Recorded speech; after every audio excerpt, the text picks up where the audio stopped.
Hey, this is episode 401 of the 343 podcast. Today is another doozy with respect to the structure of American youth soccer. What has it looked like over the decades? How has it evolved or devolved over that course of time? Because a lot of folks out there think that it's been up and to the right the whole time and things have gotten better and better and better. But let me tell you something, that's not really the case or not always the case. So we dive deep into that. And of course, we're going to go into little side quests about the U.S. men's national team, Major League Soccer, the professional game, and the U.S. youth national teams, because apparently everybody got really excited when we beat France, when we beat Italy, and then we were going to go into playing Morocco, and they were saying the same stuff they've said for decades. The future is bright. Look at this next generation. It might be a golden generation. How many times have you heard that before? And context matters, folks, especially for all you youth folks out there, youth coaches, youth parents, and even the media. The media needs to get a little bit wiser here in the States. So I hope you enjoy this episode. Here we go. Let's get right into it today, Gary. No small talk today. Fire away.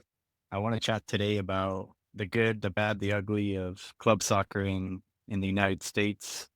My goal, Gary, for today's episode, more so for the parents, and I think it'll be beneficial for coaches as well, but I really want the parents to walk away from listening to this episode and hopefully it opens their eyes a little bit, because as a practitioner in the club scene for the past 10 years, I've seen the good, I've seen the bad, I've seen thousands and thousands of parent money being quote unquote wasted.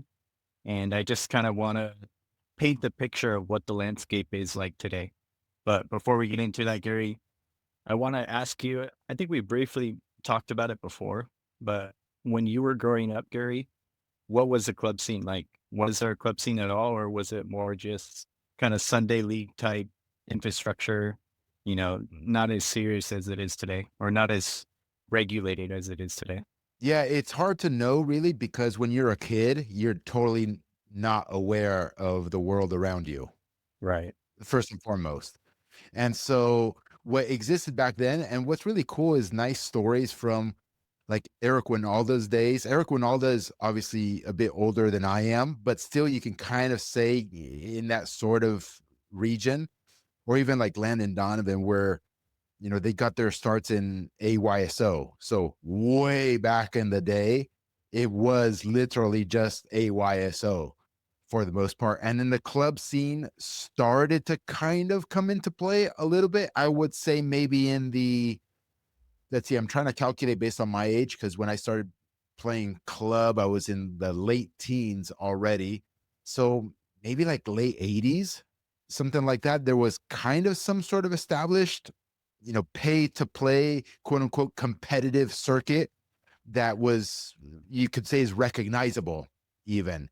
And I don't know if it was the Coast Soccer League, honestly, but I seem to remember like there was a gold bracket and like a premier bracket. I don't know if there was anything lower than that because I don't remember my only memories or my experience was with uh, Marcelo Balboa's dad, which was Louis Balboa, which ran one of the best clubs or club teams in Cerritos at the time. So that was the circuit back then. And that was literally when I was already kind of graduating high school. I was 16, 17 years of age. So I can't answer you very well. I would have to kind of maybe do some Google research, to be frank with you, to see what the hell existed back then. But for sure, you're not going to be able to find league standings or anything like that because look, the internet actually came online where people were creating web pages and building up, company websites and stuff in like the late 90s, I would say, is when things really started to kind of professionalize a little bit in that sense. And even in the late 90s, early 2000s, you probably wouldn't find much stuff online, remnants of it. So that's my earliest memories, Ben. Yeah. I just did a quick Google search, Gary, to see when Coast Soccer League was formed. 1968. So maybe it was Coast Soccer League that you were playing in and you didn't even know. But you mentioned Gary Donovan and other players. Like whenever you see pictures of them playing in their youth career, like you see AYSO, right, on their jerseys. So That was that like the big league back then? AYSO was or not serious. No, think about it, dude. I can recall seeing like, for example, all the like women's national team players, when you see pictures of them playing lip, like it was all AYSO, even when they're 13, 14, 15, right? And you just said Donovan played AYSO. So was that the pathway back in the day? That was bro, you laugh, but it's funny. Like I don't know. I'm we'd have to do some homework or research, but like Eric Winaldo, like I said, is older than me. I think he's in his mid 50s at this point. I mean, we can do it. Let's do a quick little Google check. Winalda, Eric Winalda. Let's see. Eric Winalda. He's 56 years old. Okay, so look, you just said Coast Soccer League was established back then, so I'm sure he probably played some Coast Soccer League club at some point, but for sure AYSO, like well into your teens. You feel me? Yeah. But so yeah, I guess that was the pathway to a certain extent. And the reality is, Benny, it's funny because like if all the talent, quote unquote talent, is in a particular organization, well, the organization is as good as its talent in a certain respect. So if Winalda and Ramos and all these guys were playing AYSO back then, yours truly playing AYSO, it was probably the shit. I don't know. I'm interested too, Gary, in like what were the costs back in the day to play AYSO? You know, because we just said, okay, AYSO was a top league back then. You look at ECNL right now or MLS Next, which is considered the top leagues, parents paying 10 grand. I don't think back in the 80s, early 90s, parents were not paying 10 grand, you know? Now, I don't know, the parents pay $300 a season, 500 a season. I think it was probably that, Benny. Back then it was probably, hey, pay for the uniforms, pay to be part of the organization, which is a nonprofit AYS organization. I'm sure there was some sort of entry fee per player. It was probably like $50 or $75 or $150, something like that, Ben. And then all the parents, I remember obviously because I remember my parents, my friends' parents, they volunteer, everybody volunteered a certain amount of hours to contribute, and everybody rotated. Okay, who's bringing the halftime snacks and the halftime drinks and the post game drinks and all the parents would rotate every weekend. It was somebody else's responsibility. And I even think that there was a requirement to volunteer for refereeing.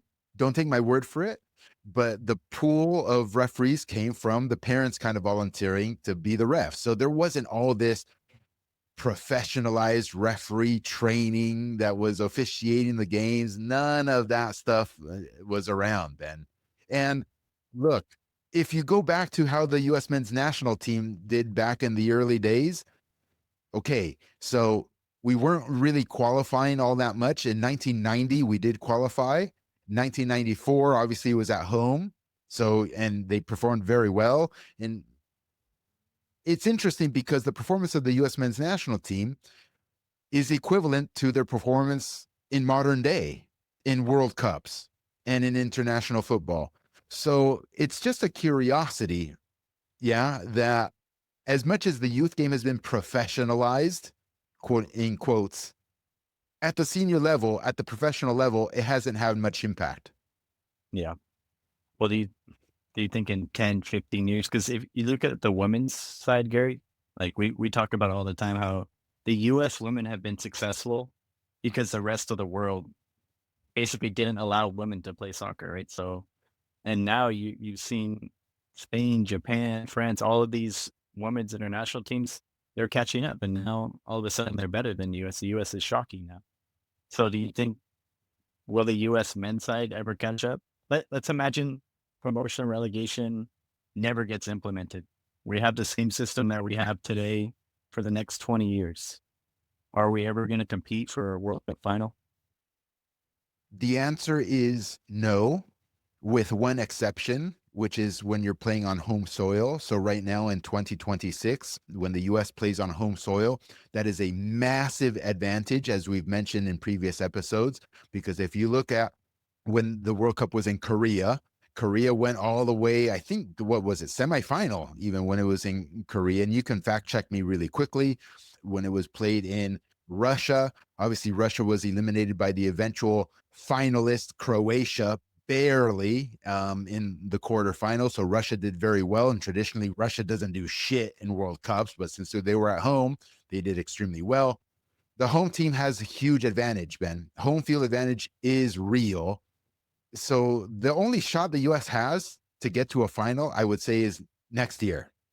And then after that, it's over. It ain't happening for all the reasons we've discussed on this podcast a million times if you want to dig into that a little bit more. Yeah.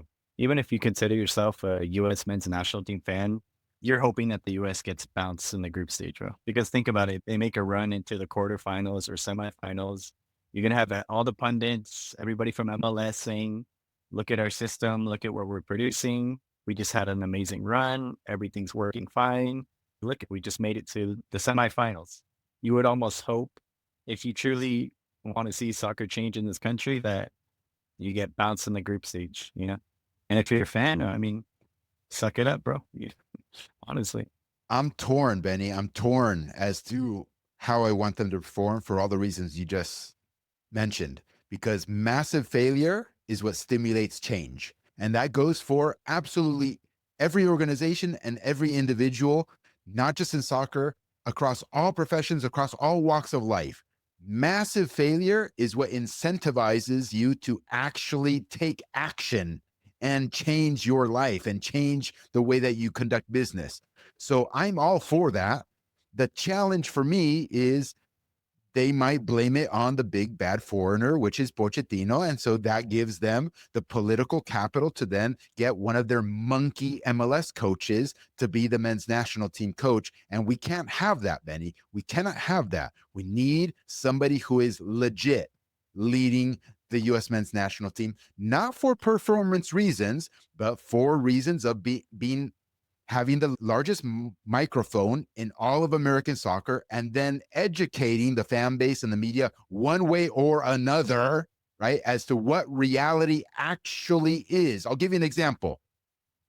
Pochettino came out and said just a handful of days ago, and I've been meaning maybe even record a solo podcast on this because people had their panties all in a bunch over what he said.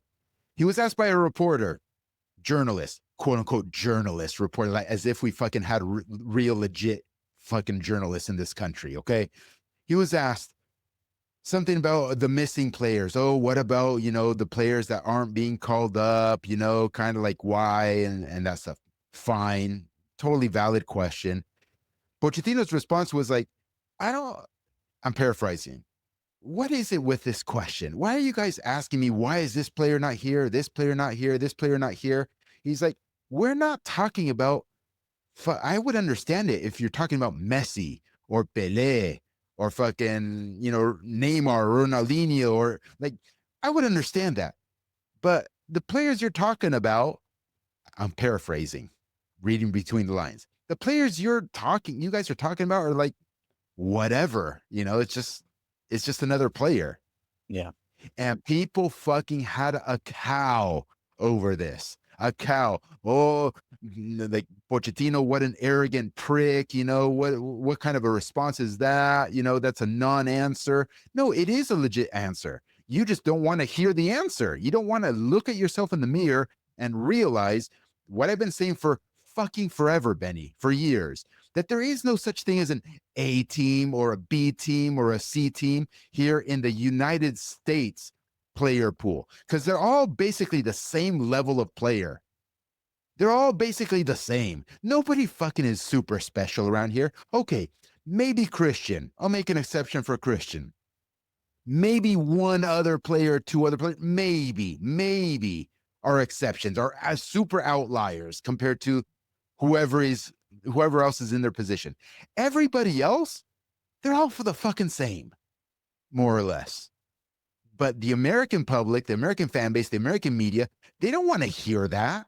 They have this idea in their heads like, oh no, it's fucking clear as day, where there is an A team. And it's this guy, this guy, this guy, this guy, this guy, this guy. And all they're basing it off of is superficial pedigree and statistics. They don't understand football, Benny. They think that the pedigree alone or the stats alone tell the whole story of how, individual ability and how a team is actually formed, and a team that will actually produce results. That is not football, ladies and gentlemen. Oh, this kid, Wea is on Juve, so he must be better than all these other guys. Or, oh, Chris Richards is, Crystal Palace, the Premier League. He must be better than everybody else. Look, there could be marginally better players for one reason or another, for pedigree reasons, for stats reasons. I get it. But the way that they behave here, as if it is proof positive that these are the guys and nobody else even can hold a candle to them. It's not true, guys. It's not true. It just shows that you don't understand football at all. I'll end with this. Facundo just sent me, we'll put an image of this in the episode. Facundo just sent me a DM, from Argentina, that there's this player. I don't even know who the fuck it is. And maybe that's embarrassing. I should probably know. In 2023, 2 years ago, this player was working a job outside of football. And today he got called up to the senior Argentine national team. How does that happen, Benny? It happens because football is not how these people here in the States think it is. No, that would never happen here, Gary. And credit to US Soccer's marketing team, because that's what they do. They elevate these guys that have been around for the past 5-6 years. Back really quick before we move back onto Club Gary, back to Pochettino. No matter what happens in the World Cup, US Soccer cannot lose, right? If they get bounced out early, it's Pochettino's fault. If they make a deep run, see, look, guys, we know what we're doing. We brought in the right guy. Whatever happens, US Soccer is going to win. And I don't know. I feel kind of bad for Pochettino because he's walking into kind of a lose-lose situation, bro. And last thing, Gary, what do you think about? I hear a lot of talk about, like, you just saw the U.S. youth national team, the U20s, just beat Italy 3-0, moving on to the quarterfinals. So you see all these people on Twitter and Instagram, and, look at our youth team. We're on the rise. We're beating all these international teams. The future is bright. Why do you think the U.S. success at the youth stage and not at the senior level? It's two different games for the most part, because at the youth level, physicality still is a very important factor, Ben. And I think all our youth soccer coaches here and youth soccer parents understand that if you're extremely athletic at the youth level, that kind of balances out your deficiencies technically and, more importantly, tactically, with soccer IQ. Like, you actually can't compete if you are more physical than your opponent, speed wise, strength wise, even though you might be deficient in the other categories. Contrast that to the senior level, the men's national team. Everybody's a man, everybody has physical tools.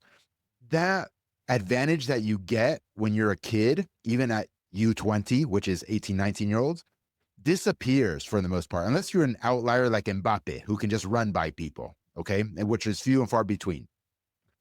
And there's remedies for people like Mbappe too. You just establish ladder marking, right? Okay, there's Mbappe. One, you can man mark. That's one tool. Two is you can ladder mark, meaning one guy is on you when you have the ball, and then a second defender is going to be right behind the first defender, 5 yards away or 8 yards away. So even if the first defender gets beaten, the second defender is there to crack you. You can develop all kinds of tactical schemas to eliminate an outlier physical player. That in the youth game, not so much. So you can get away, like the US gets away with having, quote unquote, more physical players than the opponent. Just like Nigeria and Ghana and a lot of these African nations have won U20 World Cups and Youth World Cups, historically speaking, and are extremely competitive in Youth World Cups historically.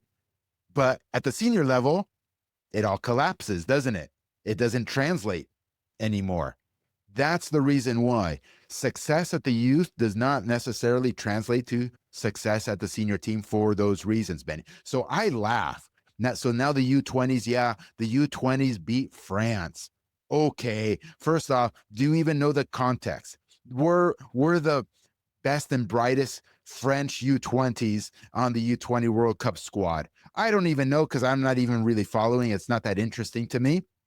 But that's one question to ask yourself. Another question to ask yourself is, does that even fucking matter?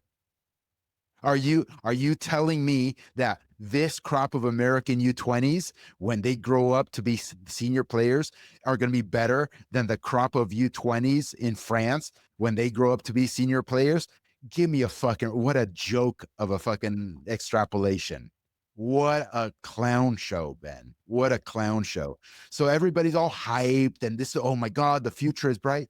Bitch, you're just showing how naive and ignorant and ill-experienced you are with football. Again. How long have we been saying that in this country, Gary? The future is bright. I think we started saying that, what, 10, 15 years ago? Well, we're here and it's not bright. It's crazy, bro. Anyways, we went off on a massive tangent from club soccer to the national team, but it's all connected. You told me, Gary, you don't remember what it was like when you were a kid. What about when Brian first started with the club was called Orange County Soccer Club, right? Obviously, at the time, the big league was Coast Soccer League. What was the club scene like back then? What did the landscape look like? Coast Soccer League was the end all be all in Southern California and in the entire country because, well, let me give you the structure of Coast Soccer League. Promotion and relegation. That was the law of the land. And the guy who ran Coast Soccer League, his name was Gary Sparks. Rest in peace. That is a legend. That man is a legend. Okay.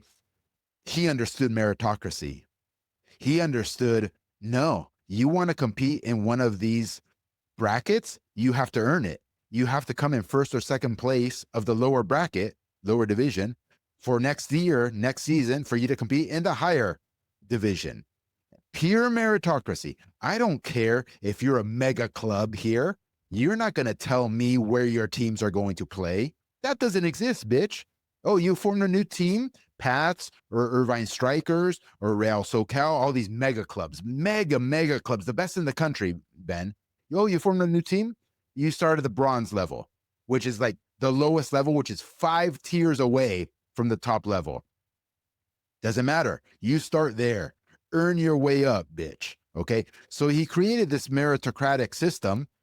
And lo and behold, the teams that were at the very top, which was called the Premier League, when they went on to regional competitions to play against the champions of other states and stuff like, they would wipe their ass with the teams from other states. And ultimately, almost every single age bracket, every single year, the champion of the entire country would be the teams from the Coast Soccer League here in Southern California. It was the shit, Benny. It was the best. And those were the peak, the pinnacle of youth soccer here historically in American soccer. Way better than this fucking pussy ass nonsense of MLS Next and this pussy weak ass shit of ECNL. All of this that exists now is a complete clown show recreational soccer compared to what the Coast Soccer League was. That was dog eat dog, hardcore, real football. This is a fucking country club now. Pathetic, Benny. Pathetic. Yeah, it's sad, dude. And I don't know if you know this, Gary, but Coast Soccer League is still around and it still operates in the same way. Promotion relegation. You have to earn your way to the top division. But it's really sad, man, because you look at like the premier bracket, which is the highest bracket, and it's all unknown clubs or small clubs, right? And ECNL, MLS Next, basically just by having the badge, just by having the pedigree, have taken all the top teams away from me. And I don't know, dude, it's really unfortunate. But I still think it's badass that it still exists and they say, fuck you to MLS or fuck you to ECNL, EA, whatever it is. And they still operate in the same way, you know?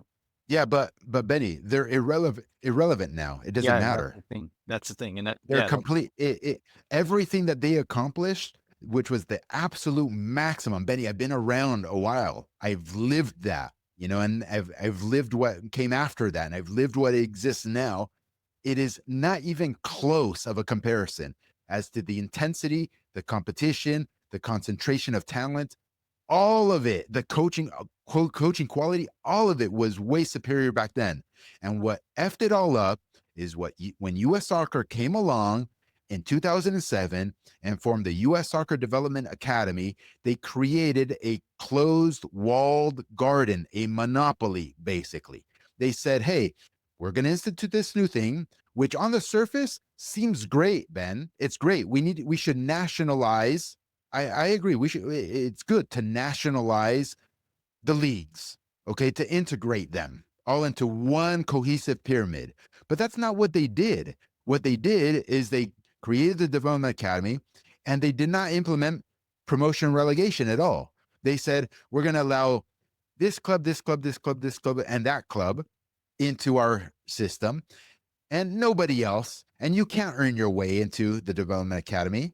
You can't merit your way in here. No, it's a rubber stamp sort of exercise. They were gatekeepers and they picked and choose what clubs can compete in it. And they closed everybody else off. So, guess what happened, Ben? Well, all the great clubs and great teams and great coaches that were competing in the Coast Soccer League, they had no choice but to bend the knee and be like, well, fuck, like we have to be a part of the US Soccer Development Academy. I'm sorry, Gary Sparks. I'm sorry, Coast Soccer League, but like if we don't do this, if we don't join US Soccer in this, that's basically the end of our business. Like, yeah, obviously, it's the end of our business because everybody else is joining. And at that point is when they first started having that, like the MLS franchises first started forming youth teams themselves. And so the MLS franchises entered their youth teams into the US Soccer Development Academy. And so what are you going to do if you're a non-MLS youth club? You want to go and compete there, otherwise you're irrelevant. So they destroyed the Coast Soccer League. They destroyed all the other leagues across the country, Benny, by doing that. And then even worse still, the greatest irresponsible act of the federation ever above the pro level, in my opinion, or at least it's a discussion to be had, is during COVID, they took advantage of this crisis, them together with MLS, and they said, oh, we can't afford the US Soccer Development Academy anymore. We have to shut it down. MLS is going to take over. It's now their baby. And they formed MLS Next, and now MLS is in charge of the youth system. It's absolutely disgusting, Ben, what has transpired here. They've destroyed youth soccer, destroyed it from every conceivable angle, destroyed it. They've destroyed businesses, they've destroyed youth clubs, they destroyed player development, they destroyed the intensity level, the competition level. It's not intense or competitive. And I feel bad for parents who have kids in MLS Next now, let's say, okay, or in MLS Academies, let's say, they actually never experienced what it was like when there was a meritocracy. So all they know is say MLS Next, and they think, oh, wow, this is like super competitive. This is like high level. I feel bad for them. They actually don't know what high level or intensity actually is because they've never seen it. They never felt it. That's what it was in the Co Soccer League. They are experiencing recreational soccer, Ben. yeah, and they'll never know. But yeah, Gary, that's why I'm saying like respect for not folding and continuing to just do their thing. Even if it's not the same as it was back in the day, they still said, you know what, fuck it, we're gonna stick true to what we believe in, a meritocracy, and we're still gonna have teams compete. But again, and this is a big problem with getting into ECNL or MLS Next or EA, is that when you apply to join the league, you need to have 7 or 8 teams that are gonna compete. Well, think about it, Gary. A lot of small towns or a lot of small communities and clubs, they don't have 7 or 8 teams. They don't have fixed turf fields where, they can have or host home games, So there's so many hurdles and hoops that you have to jump through just to join those leagues. And it's just sad to me, bro. Like, think about, Gary, the top team in Co Soccer League right now. Maybe let's just make up an Anaheim team, right? A small Anaheim FC team. These guys could be 10 times better than the top ECNL team that exists, but they'll never get the chance to compete against them. Yeah, that's why we have laws in this country that are in principle against monopolies. So you're not supposed to have monopoly power. The government is supposed to intervene when you have these big bad monopolies. I'm not saying soccer should be under the watchful eye of our government, although I think at the professional level it should be. The government should be looking into Major League Soccer. The government should be looking into the NBA, NFL, all these sorts of things. Sure, topic for another day. But yes, since the things have been monopolized here in American soccer, the youth system has been utterly destroyed, Benny. Um, I wanna add to something that you mentioned about these teams or clubs joining ECNL or MLS Next, and that they can't do it because maybe they don't have enough teams or the facilities or this or that or the other thing. It's worse than that, because even if you do have the requisite number of teams, even if you do have pristine, amazing facilities that maybe you even own, or you have long-term leases and you can prove that, no problem, we got everything covered. Even if you demonstrate all of the quote unquote requirements you need. Oh, look, all our coaches are A licensed coaches. Obviously, you don't need all your coaches to be A licensed, but I'm exaggerating here. If you have fucking everything, Benny, that doesn't mean that they'll let you in, because there are other factors that they consider that are not in black and white, that are not in the writing. Such things as, how would this affect Sporting Kansas City if we let them in? How would this affect LA Galaxy or LAFC if we let them in? How would this affect these other maybe non-MLS franchises that we don't want to, upset, or we want to do a favor to, or something, that are neighbors with this applying club? How would this affect them? Right? It's like, so there's all these other, or I actually don't like you, Benny Rogers. So, and you run the club. You're amazing. Everything you've done is great, but I don't like you, Benny Rogers. No. So they reject you. And then they systematically destroy you with the modality of, like, since you don't have the rubber stamp, well, guess what? You're going to lose your best players to all the clubs that do have the rubber stamp. And you're going to lose your best coaches to, not necessarily the best coaches, but coaches are always looking to, coach at the higher levels. So if an opportunity comes around and you don't have the rubber stamp of competing in one of these leagues, they'll leave you. So systematically over the course of time, Benny, your club is destroyed. Your business is destroyed. It's fucking wrong, man. It's gross. It's gross. One more thing. I'm sorry. I have to. People say, oh, Gary, it's unrealistic. You want promotion relegation at the professional level, first division, second division, like it is in the rest of the world, not just England, not just Europe, but the rest of the world has promotion relegation. You can't do that because the MLS owners paid hundreds of millions of dollars, so you can't expect them to put themselves at risk to being demoted and stuff. And I tell them time and time again, it has nothing to do with money, and they can't wrap their heads around that. Here is proof in the pudding that it's not about money. It's about power and control. Where is the argument about it being about money for MLS Next, or formerly US Soccer Development Academy, or even ECNL, to do promotion relegation at the youth level? Nobody at the youth level has invested hundreds of millions of dollars to have their club in MLS Next or have their club in ECNL. Nobody invested hundreds of millions of dollars. So why don't they just implement promotion relegation at the youth level, Benny? Why? Why don't they just do it? I'll tell you why. Because it's about power and control. It's not about money. Power and control. They want to control who gets elevated and who does not. What clubs get elevated, what clubs do not. What coaches get elevated, what coaches do not. What players get elevated, what families, what communities get elevated, what communities do not. And that last one is important, because I'll tell you what, as our last episode discussed, the Mexican Americans, they play soccer all day, every day. They're the ones who put in most of the time, energy, effort into playing soccer.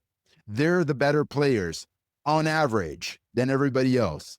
If you had promotion relegation to youth level, you know what you're going to see at the top flights of youth soccer? All of them. They don't want that. They don't want Mexican owned and operated youth clubs to be the shit, the clubs in charge. No, they don't want that, man. So they want to keep control and power. Yeah, man, they're scared, dude. They're scared. I love it, Gary. You're spitting fire tonight. I like it. Let me ask you this, Gary. Do you think, or maybe you even know, right? Do you think MLS executives or the top MLS people are behind the scenes, behind the curtains, telling ECNL who to accept, who not to accept? Obviously, with MLS Next, right, they have full control over that. But okay, you look at the next division right below, or some people even say it's the same as MLS Next. Do you think they have MLS people telling them, like, hey, because you brought up the idea, right? How is bringing this club going to affect LAFC? So do you think they have some say, whether it be that they're leveraging them with opportunities or money, or do you think they're in their ear somehow? It's hard to know, Ben. I always look at incentives. And let's say the folks in ECNL who are making decisions as to who to accept and who not to accept, they have their own personal desires too. Okay. So what are those desires? Well, everybody wants a little bit more money. Everybody wants a little bit more power. Everybody wants to go up the hierarchy as best and as quickly as they can. Maybe some of those folks are hoping to get into MLS one way or another. And it's a small world. So you can have friends and colleagues in the MLS ecosystem one way or another. And you have discussions with those people. So I don't know how they're swayed or not swayed. I've always contended that, look, ECNL at the youth level, along with MLS Next, they're kind of competitors to a certain degree. So if ECNL wants to compete and potentially win, you implement promotion and relegation. You will sweep the market. You will sweep the market. You'll absorb the entire market. And I don't understand why they don't do that, Ben. I don't. So maybe I'll invite some of the folks that I'm aware of and know from ECNL and see if they'll accept the invitation to come on the podcast. And maybe I can ask them that question directly. But everybody's so scared to be transparent. Yeah. They're so scared. So I don't know if I'll get a straight answer from them or not. Okay. I think they're not going to get straight answers from them because at the end of the day, it's their livelihood on the line. So they can't come out and speak against a man. Otherwise, they're chopped, bro. You know? And this is a problem, Gary, with like how much of a joke it is, right? We mentioned this whole thing about you need this amount of teams to join and obviously other factors, right? But a coach that I personally know up in Seattle, I won't mention the name of the club, just smashed the team 17-0, right? And there was this whole debate like, oh, why are you scoring 17 goals? But a lot of the other comments that I see as well and people I write, it's like, why does this team even have a chance to compete at the ECNL level, right? Maybe their older teams are good, but the youngers have absolutely no business in there. Like all the comments are like, oh yeah, we just beat them 10-0. Why does this team even have a chance to compete? Fucking imagine a Mexican team that's will never get that opportunity that could be smashing teams in UC now, but they're never going to get that look. So it's just so corrupt, bro. It's sad. The whole thing's messed up, Ben. The whole thing is messed up. And then we wonder why we, quote unquote, suck at soccer here. And people make up all kinds of logical conclusions. They are logical conclusions, but it's because it's logical because they're missing critical information. For instance, they'll make the logical conclusion that, oh, it must be because our best athletes are playing the other sports and not soccer, right? It's logical. You think, oh, the other sports are more popular than soccer. And so kids somehow are like, oh, I want to play that sport because that's more popular and that's going to make me more money if I were to become pro, as if a 7-year-old kid is thinking, I want to play American football and not soccer because, if I become pro, I'm going to be rich, versus if I become pro in soccer, I won't become rich. No kid is doing that calculus. No kid is doing that calculus. Okay. And a lot of parents aren't doing that calculus either. Oh, I'm going to put my kid in American football or in baseball or in basketball because they'll be millionaires if they become pro. And I'm not going to put them in soccer because then they won't become millionaires if they became pro. Nobody's doing that calculus, Benny. Yeah. Nobody's doing that. And oh, but Gary, it's a cultural thing. You know, we're culturally inclined for those other American sports and not soccer. Another logical conclusion, but based on ignorance and based on lack of information, because soccer in the United States has tens of millions of players playing it, has tens of millions of soccer first households, and those soccer first households in number alone, tens of millions, is bigger than entire countries where soccer is number one around the world, and we suck more than they do. Like Uruguay. Uruguay has a population, total population, from 70-year-olds who obviously don't kick soccer balls to 2-year-olds who don't kick soccer balls to everything in between. They have a population of 3 million. We have 10 times that number of soccer players in America alone. And yet Uruguay wipes their ass with America in soccer. So it's not a problem of popularity here either. Oh, but Gary, it's because, you know, there's no money in soccer and we don't have the infrastructure that other countries. Bitch, what the fuck you talking about?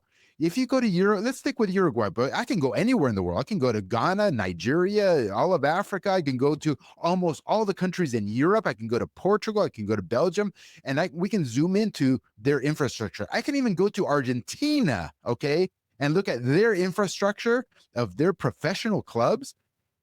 It fucking is terrible compared to the infrastructure that the United States has. Terrible, Benny. Terrible. We youth clubs here in the United States who aren't even in MLS Next or ECNL. Youth clubs have better infrastructure than some of the professional clubs in Argentina and almost all of the professional clubs around the world. Youth clubs here have better infrastructure. And at the pro level, way better infrastructure. Way better infrastructure, man. The modernization of everything. And we have stadiums all littered all across the country, Ben. Our infrastructure is world class. So again, another logical conclusion by people who don't know fuck all about football. They come to these logical conclusions totally wrong. It's more about the things that we've been discussing in our past episodes and now this episode where you want to talk about youth soccer system. What's it look like in the past? What does it look like now?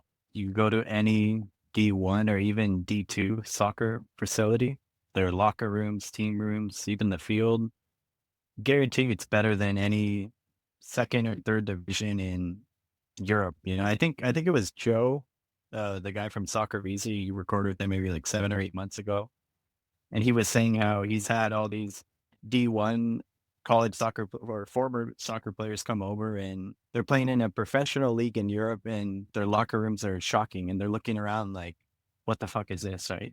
And we're talking college here, not even at the professional level. You know, the money is here, the infrastructure is here. And Totally. By the way, Gary, just because we're on the topic of club soccer and I brought up this whole score of, 16-0 and the debate in the comments about that. This is a whole other episode, but people are saying, right, like, how dare you as the coach score 16 goals? Bro, you're competing in quote unquote the top league in the country. Like, what do you what do you want to do, bro? They want him to take off a player or fucking sit back and connect 30 passes. You're in the top league in the country. Maybe you shouldn't be in that league in the first place. Oh, I don't know, dude. That's a whole nother episode, Gary, running up the score and that whole debate because people get really, really upset when their son gets scored on 14 or 15 times in a game, bro. Yeah, and people want a virtue signal. If you're not even a part of that team and you're from the outside, you want a virtue signal. Oh, these are just kids. You shouldn't be doing this sort of stuff, right? Look how good of a human being I am, advocating for the children. You know, they politicize. No, they politicize children, which is even it's gross. It's gross when they use kids to spew their political ideologies. It's gross. It's gross. And let's pull on this thread a little bit further, because I had another thought in my mind about the logical conclusions that people come to in this country as to why we suck and how wrong they are, how naive and ignorant they are. They'll also say, "Oh, Gary, chill out. We've only had, the first division MLS has only been around for 30 years. It's been 30 years, Ben. 1996 was their inaugural season. 30 fucking, it's only been around 30 years. Other countries across the country have 100-year history with their motherfucker. 30, you know how long 30 years is? 30 years with the wealthiest people on the planet building incredible. The stadiums are there. We just talked about infrastructure. We have world-class infrastructure. We have world-class money. Okay. We have greater attendance since the beginning of Major League Soccer 30 years ago, greater attendance in Major League Soccer games than almost the entire planet's first divisions. Seriously. Seriously. And you want to talk to me? Oh, it's young. It's only been around 30 years. You got to give it some time. Meanwhile, we got, and I know it, the metaphor, people are going to take issue with the metaphor, but fuck you. Okay. We have companies coming out of the woodwork like OpenAI comes out with ChatGPT 3 years ago, takes the world by storm, is going to eating Google's lunch. So Google search is getting annihilated now because people don't even go to Google anymore. They go to ChatGPT to ask their questions and find answers. And it's been around 3 years. What? Why don't you have the same excuse? Oh, it's only been around 3 years. OpenAI, ChatGPT needs another 30 years because Google's been around for 30 years until you can compete with them. Nonsense. Benny, it's nonsense. All of it is nonsense. If I start a new restaurant on the corner here, a new business in any domain, you can't use the excuse, oh, I just started. I need 30, 50, 100 years before I can compete. What? What?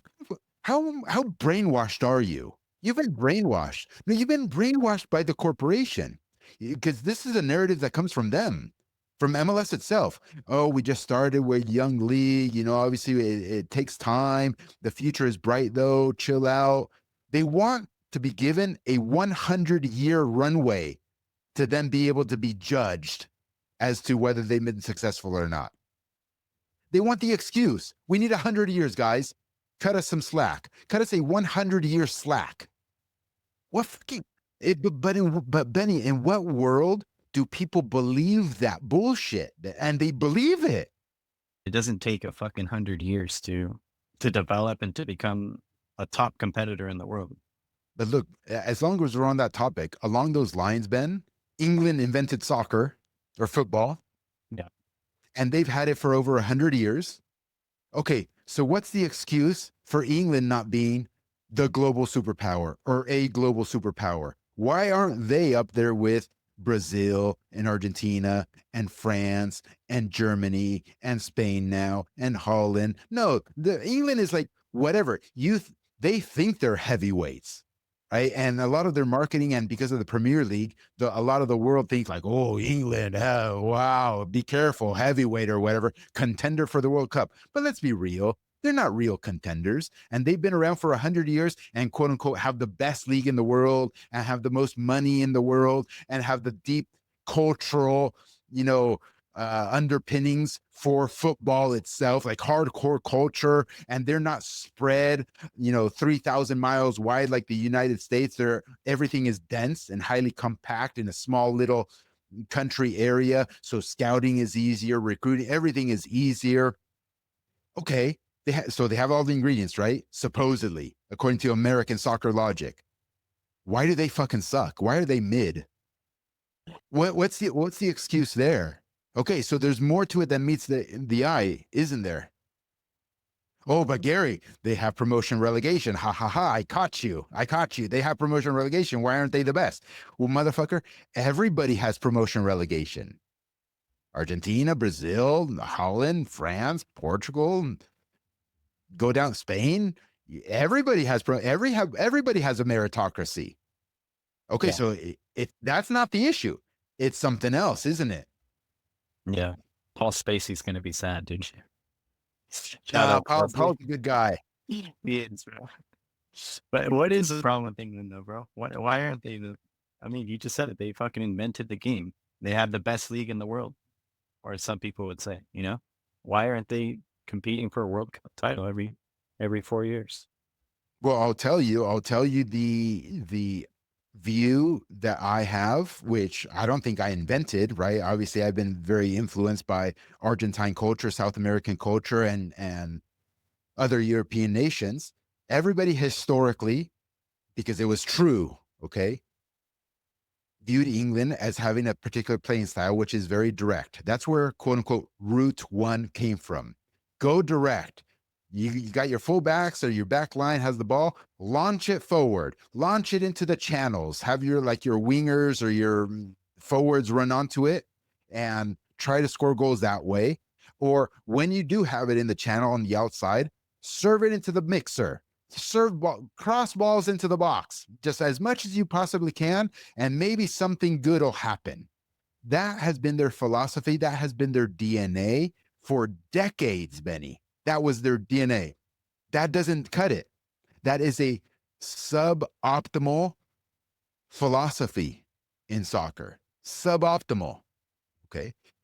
It doesn't work against teams that are tactically superior and emphasize tactical stuff or technical things. So they devalued the technical side of the game and they devalued the tactical side of the game, Ben, and they promoted the physical side of the game. Oh, look how he got stuck in, right? So if you look at any Premier game to this day, the crowds massively applaud when defenders get stuck in and slide tackle, and kick the shit out of a ball defensively out of bounds. It's like, good job. They go fucking crazy over it. And they didn't even like Pep Guardiola. They're like, okay, now that this Spaniard is going to come over here, he's going to learn a harsh lesson at Man City. You can't do the shit that you were doing in Spain. We don't roll that way. You're going to see what defense really is. You're going to see what pace and power does to your precious little tiki taka pass and move sort of football. My ball sack, okay? He owned the whole country. He proved you all wrong. That has been the problem of England, Ben, is that ideology, that philosophy of how to play football. Route one, direct, hardcore. Don't go sideways. And by the way, touching on to our last episode, Ben, about how rondos, US Soccer says rondos are not good and stuff because they're not directional. All derivative from England.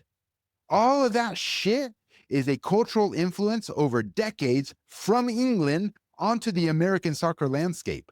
Oh, you got to be direct. You got to be directional. What is all this rondo shit?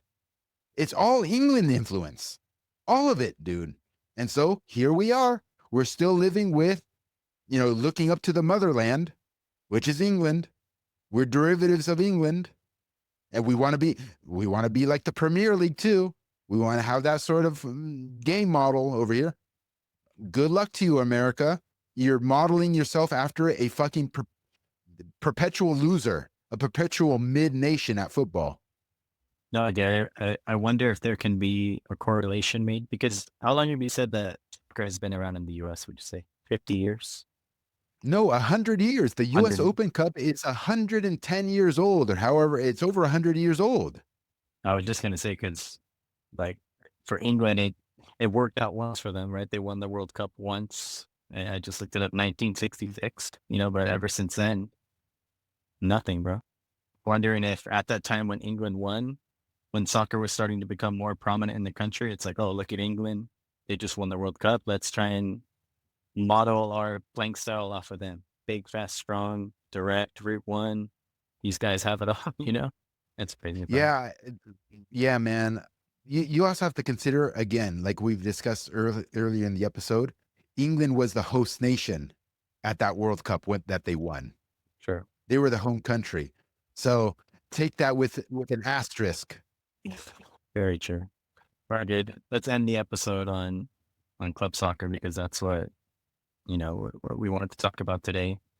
There's a few more things I wanted to chat about, but our big problem that I see here, and something that it honestly saddens me, dude, is parents get into the trap of all these buzzwords, right? You see teams that say elite academy, next level, or, MLS next pre-team. And especially if you're new to the game, Gary, let's say this is your first son or daughter that's playing, all it takes is for you to show up to one practice, and I'm sure the coach there, he's a good used car salesman, right? And he's going to sell you this whole idea. Oh, look, or this is a pathway. You're going to be on a pre-ECNL team. Join us. Spend $3,000 to $4,000, and in 2 to 3 years, your son's going to be at ECNL. And you look at the teams, and they're absolutely shocking. Like as a coach, many times I've looked at the other team's name, and I'm like, oh shit, like pre-development pro academy, like he's supposed to get me good. And you show up and you smash him like 7-8-0. But all these buzzwords and like badges, that this trap that parents fall into, man. So if you're new to the game and you hear that, you're like, oh wow, like pre MLS next, like that sounds amazing. Let's sign my son up for that. Right? You know what I mean? There's so much garbage out there, Gary, and parents fall into it every single year, bro. There's always a new crop of parents, right? Because eventually your kid will age out, and there's always going to be that next new crop of parents that have never played, have never had a kid in youth sports. And, oh, look at this team has a nice badge. They have pedigree. This team has 30 teams in their club. All right, let's sign up for this program. And it's sad, bro. Yeah, yeah. I don't know what you want me to say to that. I agree with all of it. I'll just mention the other trap that a lot of folks here fall into is to take what you just said, which is what a lot of people say, and then say youth soccer is evil, it's a money grab, uh, all that negative sort of stuff. That pay to play is the problem. Okay, yes, but also no. Right? It is a business, and these clubs need to survive. How do these youth clubs survive? The incentives in the system, because there's no promotion relegation, the only way to survive, Benny, is then to be great at marketing or be good at market, be the best you can be at marketing. Because performance on the field and long-term development and all the good things that we actually want don't matter. Imagine you're not an MLS Next club or you're not an ECNL club. How do you survive? You have to come up with a unique story to tell the marketplace. So, what does the marketplace want? Well, the marketplace wants the best development, the best training, the best competition, all that sort of stuff. So, what are you going to tell the marketplace? Yeah, we kind of suck. We're not in any of the best leagues. And, the players that we have on our teams are trash. They're not really good. You can't. You'll go out of business in 2 seconds. So what do you have to say? You have to use the words elite FC. You have to use the words pro FC. You have to have your coaches that promote on your website. Oh, this is a whatever the fuck, I don't know, Division 1 college soccer player or former pro from Guatemala, or like you have to like spice it up and have a good catchphrase and catch line. And oh, look, we'll move you on to MLS in the future, because here's an example. Maybe they have one player who played 5 games with them, guest played in a tournament one day, and they're using that player to like whatever. Like, you have to survive then, because there's no promotion relegation. Yeah. If there was pro rel, then the marketplace, the parents would have signals as to what actually is what.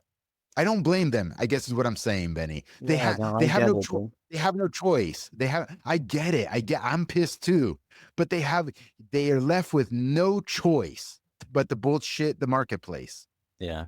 I just sometimes I just feel bad for parents, dude, especially when I see older teams with those tags, Gary. Like by the time you're U16, U17, U18, and you see, okay, pre DPO or whatever the fuck these teams call themselves. And you watch the team play, you look at the individual players, you're not going to college D1. You're not gonna go Yeah. and play professional, but you're still being sold this idea that continue to pay 3 grand, and maybe you have a chance because this is the pathway. Right. I just want to sometimes just go up to the parents that are sitting and say, look, if your kid loves soccer still, like put them in a fucking Sunday league or put them in a rec team. And especially, Gary, the parents that struggle to make the payments, dude. There's so many parents out there, Gary, Mm, that scrap together money and work extra shifts and overtime just so that they can play in these teams. And as a practitioner, as a coach, that your son or daughter is not going to make it. Like as fucked up as that sounds, even though you want to sell this idea to all your players, bro, you have a chance. You could probably go and play D1. As fucked up as it sounds, Gary, you just know, bro. Like you have no career in this. Are you making lifelong friends and are you learning life lessons and establishing good connections? You are, but I think you're doing it with the wrong reasons or the wrong intention in mind because you think, oh, there's light at the end of the tunnel. This is going to lead to me getting a full ride scholarship. Like I feel so bad, dude, because yeah, there's a lot of parents out there, man, that struggle to make payments. Their coach can I make payment plans? Coach can I do this or that? And it's like, fuck, dude, just go and join your local juicer league, bro. Like I agree. you want to tell them that, Gary, but at the same time you can't because if you don't have this player, like if you're a coach and you lose this player, then you don't get your paycheck at the end of the month. You know what I mean? I agree. I agree, Ben. No, I'm glad you brought that up and just didn't stick with my rant because there is a line there where it can turn into a scam and clubs or coaches even could eventually just be scammers at this point. And they know for a fact, like, bro, this you're not going D1. I don't care how like I don't care if you're with me or with us for 2 bloody years and what you read on the website or you, zero chance. But they don't tell you that, Yeah.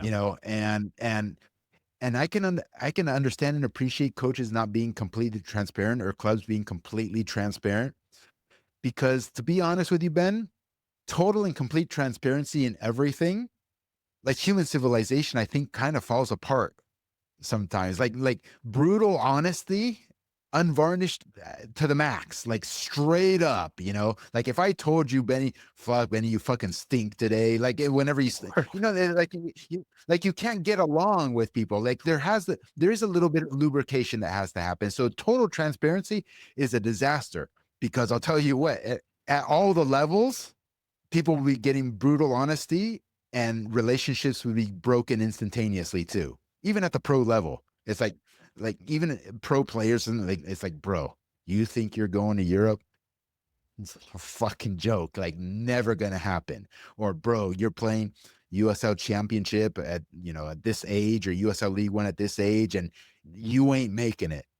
I don't care how many hours you put into it. It's fucking over. But you can't say that Yeah. because you need their confidence to be up. You need them to perform. You need them to fulfill their true potential.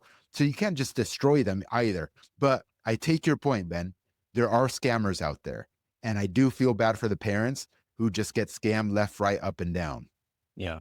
And also, you can't say it because they just pack up and leave and they find somebody that will tell them what they want to hear.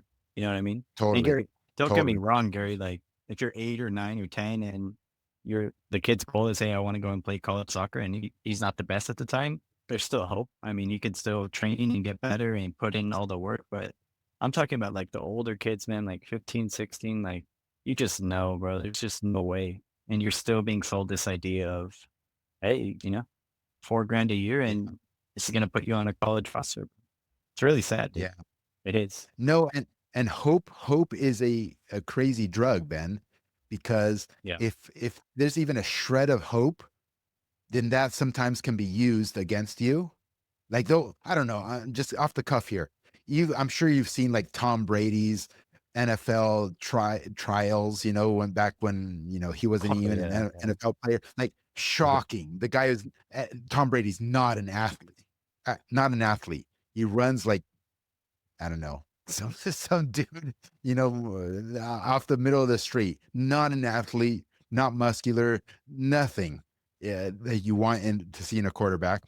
I don't know when he was drafted. I'm not an NFL guy, but probably drafted way down the line. And eventually look at what he turned into. So people will hold on to those outlier, outrageous cases as a shred of hope that they might also be something like that in the future. Even if they are 15, 16, 17, 22 years old, they still think, well, maybe.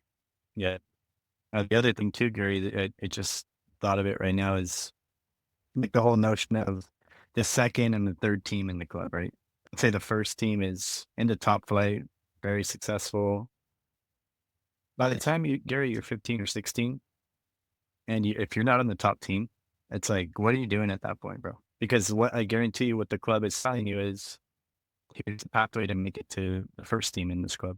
And if you do all these right things, okay, we're going to take a look at you next year for the first team. And so, yeah, again, we talk about hope. They keep holding on to that hope of every year, like, hey, maybe I'm going to make it onto the top team. And look at all these college coaches that are coming to watch the first team. You know, I'm almost there. But Yeah. I'm telling you, guys, if my son is 12 or 13, if he's not the fucking baller, if he's not a star, they're supposed straight up joining Mexican League or something, dude. AYSO. Yeah. Because why pay? Well, in 10 years from now, inflation is going to be such that you're paying Oh my God. $12,000 a year or $20,000 a year for club soccer.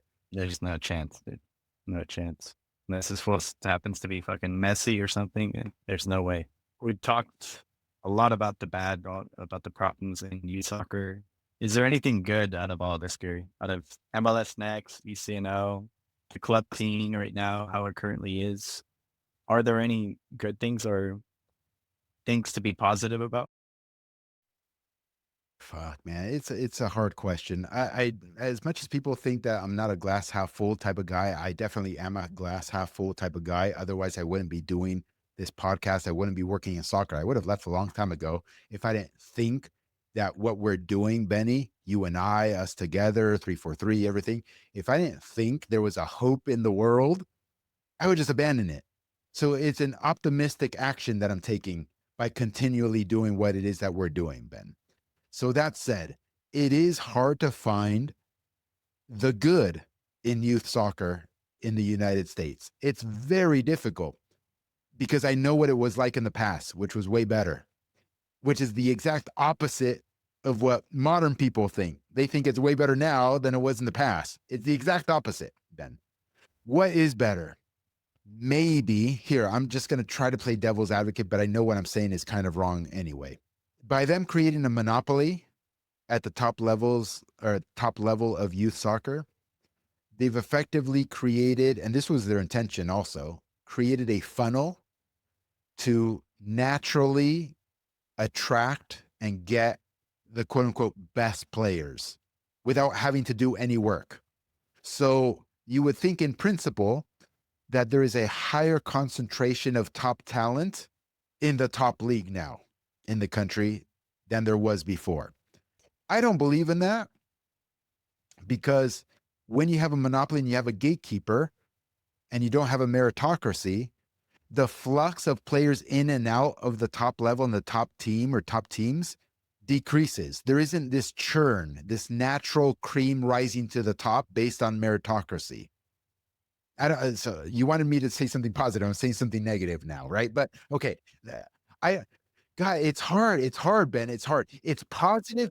It's positive. Look, it's positive for the monopoly because the monopoly doesn't have to do any work. I don't know. I don't know what to tell you, man. I don't know what to tell you. Maybe the following. There's more pathways. Maybe how's that? There's more pathways for players because there's more youth clubs than there's ever been before. And there's more youth clubs in the top tier than ever before. And at the professional level, there are more professional teams and organizations than ever before, right? You have 30 MLS teams, you have, 30 some odd USL championship teams, you have USL League One, you've got all these other tiers associated with it. So even if you don't make MLS, you can go to USL Championship. If you don't make USL Championship, you can make USL League One. And there's all kinds of pipelines that have been developed to go overseas. I'm not going to be shy about it. in some part, we contributed a lot to forming those pipelines overseas for young American players. So there are those positives, but goddamn, Ben, it's a hard question to answer. What is positive about youth soccer in this country? I just don't see it. I just don't see it, Ben. I just don't see it. Yeah. No, I mean, it's like there's nothing, Gary. There's nothing. I just want to give parents some hope because, Gary, at the end of the day, if you want to have a career in soccer, you have to play somewhere. You know, it's even especially when you're young, it's virtually impossible for families to go to Europe, fucking Argentina, Mexico. Like, you have to play somewhere here. I would just be extremely cautious as a parent to not look at the badge, not look at the pedigree. Go back to our previous episodes about what to look for in a coach, what to look for in a team, and because there are, don't get me wrong, there are great practitioners out there doing good work, and maybe they are in these rubber stamp leagues, and it's not their fault. They want to compete at the highest level. But again, at the end of the day, if your kid has ambitions to play, you got to put them on a team somewhere. You can't just sit here and complain about the situation. But it's hard, man. It's hard to find the right environment. It's hard to find the right coach, and all these things have to align. I don't want the audience to think like, oh fuck, man, I need to pull my 12 or 13-year-old out of club soccer because Benny and Gary say that it's fucking shit. Like that's not what I'm trying to say. I just, I want them to find the right environment. Yeah. It's all about ultimate objectives. Because if you want to have your kid go and learn the piano, the guitar, or whatever, like it seems like that industry, I don't think the parents have this expectation of, oh, my kid's gonna be, a professional pianist or violinist or a rock star or something. I don't think they have those things as a pretext, right? It's just like, oh, I want my kid to learn how to play an instrument. Period. Yeah, and the relationship there is different. And for some reason here in American soccer, or probably sports generally, the parents live a lot vicariously through their kids and hopefully they want their kids to maybe hopefully achieve something in that domain. Maybe it's not being a professional, but maybe getting a college scholarship. And that's obviously what everybody sells in this country, getting a college scholarship. So there's always that expectation. Yeah. Not to be racist, Gary. I love Asian, but the Asian community, bro, and when they put their kid in piano lessons, they fucking better become the next Beethoven. No, the Asians with my experience, again, I repeat what I said in the last episode. My girlfriend, longtime girlfriend, um, is Asian, and the culture is the culture. They demand excellence from their kids, and they don't pussyfoot around their demands for excellence from their kids. And the soft American bitches here think, oh, child abuse, or like, no, everything should be soft and nerfed. And no, motherfucker, that's why they're successful, and your bitch ass children aren't successful. This might be a good way to end the episode. Obviously, we talked about everything that's bad with youth soccer in this country, but this might be a good plug for the masterclass as to help parents navigate this fucking maze of US club soccer, dude, because without proper guidance, dude, it's like going to buy a new car and the car salesman fucking sells you the worst car in the lot, but he wraps a ball on it and shines it up and makes it look all nice, and you're already fucked before you leave the lot, bro. The transmission's gone and fucking needs new tires. I feel like that's what a lot of parents in this country go through without realizing. They show up on day one, they get this nice slideshow PowerPoint presentation from the coach of all these great things, and here's the pathway to D1 soccer, and 20K later led to nowhere, bro. So the masterclass, bro, could be a big tool. Yeah, no, 100%. Unfortunately, they have to do a lot of the heavy lifting for the development of their kids in the sport, because the clubs here in the States really aren't going to do it. And the coaches here in the States, generally speaking, aren't going to do it. So it falls on their shoulders, Benny. And if it falls on their shoulders, they have to know what it is that they're actually doing also in the soccer sphere. So they need to be soccer educated, 100%, Ben. Yeah. That was a good episode, man. I think a lot of people will get good value in this one. Good, man. All right. Well, thanks for doing this out of your closet there, even though they never see that your background. We always put in a soccer background, but one of these days we should start doing these in person.